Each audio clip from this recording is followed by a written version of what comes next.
Welcome. This is Bickle's Thunder Egg by Bert Rhoads, and we are reading Chapter 9. Chapter 9 is titled Hank Takes the Thunder Egg. John did not answer Hank. He sat scowling at the old farmer as he drove out of the barnyard and drove down the road. Then he turned back to the granary house where Mom watched from the window. "Oh, John," she said as they went in, "I do hope you didn't make him angry." "I didn't speak to him, did I, Bickley?" John took off his cap and sat down at the breakfast table. "John just gave him the money. He counted it," Bickley told Mother. But he didn't say anything. John didn't. Bickley and Tommy gulped their mush and hurried off to school. They missed 4 days. Practicing for the Thanksgiving program had began last week, and Bickley knew they must have missed important things. But the special thing happened that day. The soldier, Rolf, came for another visit.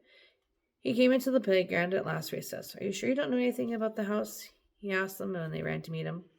"Remember, I asked you about a house. It had a yellow rose vine."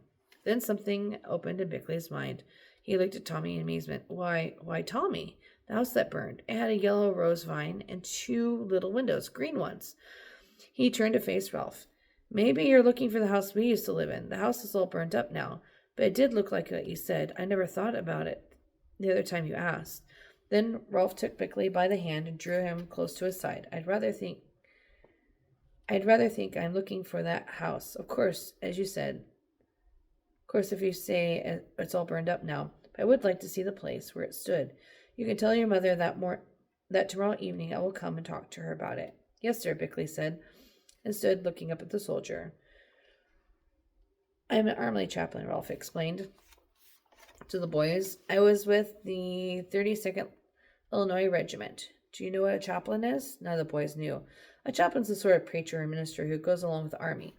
He holds services for the soldiers, and if they're sick, he visits them.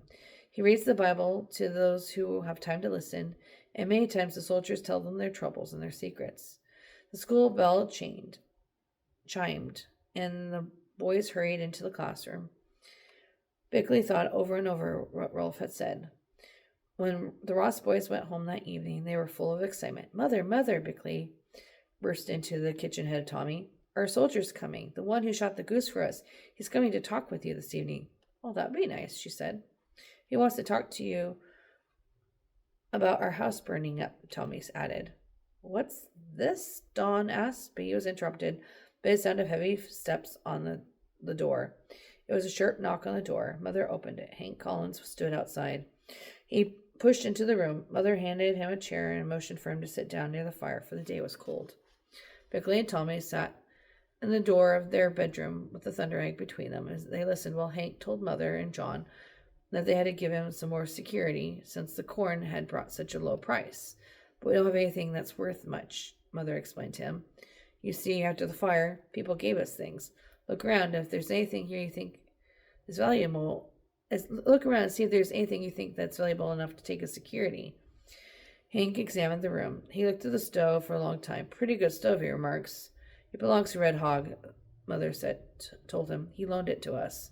Then Bickley saw John's hand clench into a rough, hard fist. "Remember," he spoke. His voice was hard and stern. "Our corn crop was mortgaged to you, and our buildings and our farm was mortgaged to you, but we ourselves, and the beds we sleep in, and the table we eat from, and the chairs we sit on are not mortgaged to you, and there's no paper that says so." "You don't need to be all fussed up, John," Hank said, looking along his sharp nose like a hunter sighting down a gun barrel. "I've been good to you folks. All I want is to protect my rights." Then he noticed the stone between the two boys. He bent forward to stare at it.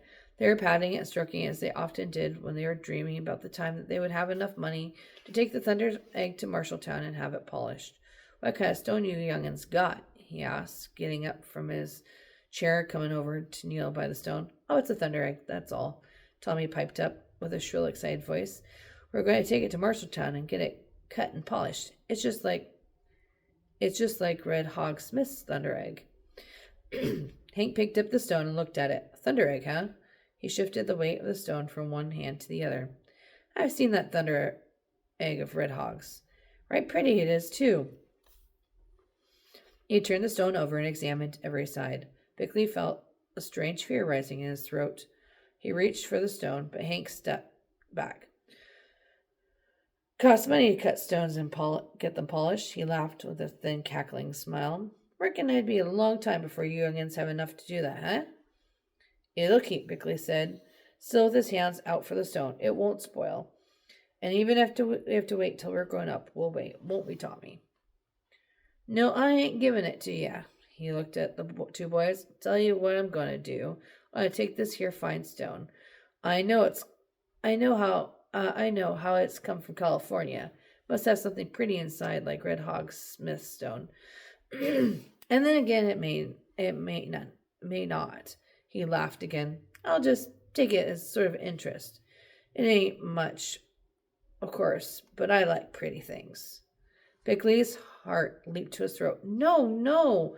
He tried to take the thunder egg from Hank, but the old farmer, still cackling his thin laugh, balanced the stones with one hand as he put on his fur cap with the other. It's only a stone, Bickley, John said in a low voice. If Hank has sunk so low that he even robs children of their toys, then I guess there ain't nothing to do for it. Mother started to speak, but John silenced her with a wave of his hand. Without another word, Hank Collins walked out into the November evening with the thunder egg. Now, you boys hurry and get the chores done. See, it's dark already, Mother said. And don't feel bad about your stone. Remember, next summer you can dig up a lot more. I'm sure there are plenty more that were as good as that one.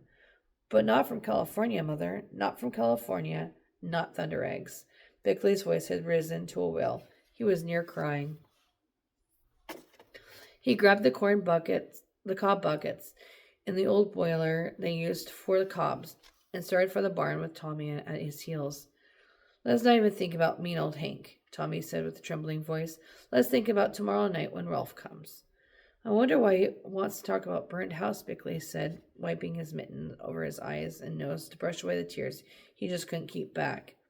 I know what. Let's tell him about the thunder egg. Maybe he can help us get it back.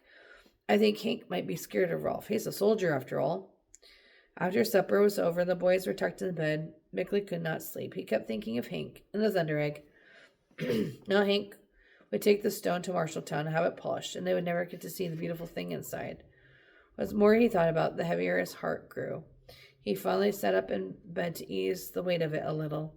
He thought of how long ago they had found the stone. It must have been at least 5 months since they dug it out of the cellar floor.